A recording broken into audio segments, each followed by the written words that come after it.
রাজধানীতে পদযাত্রা করেছে বৈষম্য বিরোধী ছাত্র আন্দোলন রেজিস্ট্যান্স উইক কর্মসূচির দ্বিতীয় দিনে এই পদযাত্রায় অংশ নেন হাজারো শিক্ষার্থী। ছাত্র জনতা হত্যাকাণ্ডে শেখ হাসিনার বিচারের দাবি করেছেন তারা। আলো জেলে প্রার্থনা করা হয় উজ্জ্বল আগামীর। 40% বেশি গ্লো, বিশ্বের 1 নম্বর গ্লো ক্রিম, নতুন গ্লো এন্ড লাভলি।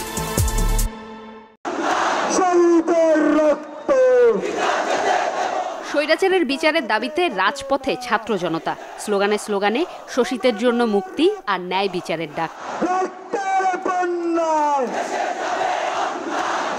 বুধবার দুপুরেই রাজধানীর শাহবাগে জড়ো হতে থাকেন সাধারণ মানুষ। সংহতি প্রকাশ করেন সম্প্রীতির বাংলাদেশ অনুষ্ঠানের সাথে, যেখানে বৈষম্য বিরোধী আন্দোলনকে ঘিরে দেশে নারকীয় হত্যার বিরুদ্ধে সোচ্চার প্রতিটি কণ্ঠ।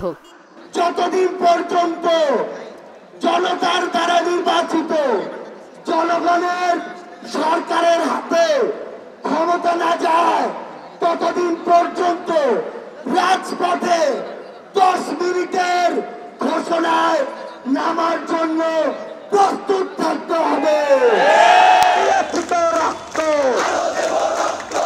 পূর্ব ঘোষণা অনুযায়ী শুরু হয় গণপদযাত্রা, যেখানে শেখ হাসিনার বিচারের দাবি জানান উপস্থিত ছাত্র জনতা। বলেন 15ই আগস্টকে কেন্দ্র করে পরাজিত ফ্যাসিবাদী শক্তির ষড়যন্ত্রকে রুখে দেবে সাধারণ মানুষ। মাঠ ছেড়ে যাব না যতদিন না পর্যন্ত আমাদের স্বপ্নের বাংলাদেশ আমরা বানিয়ে যেতে পারবো। আমরা আশা করছি আর কোনো দোসর আই কোনো স্বৈরাচারী এদেশে প্রবেশ করতে পারবে না।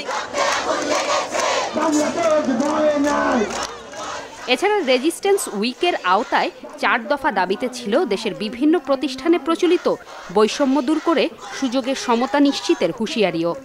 যারাই আবু সাইদকে হত্যা করার জন্য গুলি করবে, যারাই মুগ্ধকে হত্যা করার জন্য গুলি তুলবে, তাদের অবস্থা 5 আগস্টের গণভবনের মতো হবে,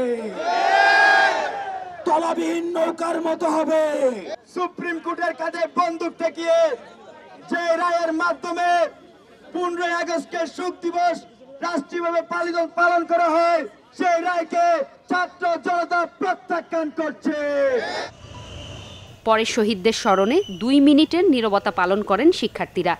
আলো জেলে প্রার্থনা করা হয় উজ্জ্বল আগামীর। জুমাতুল বিদা, চ্যানেল 24, ঢাকা। আমাদের 2 মিনিট শেষ হয়েছে।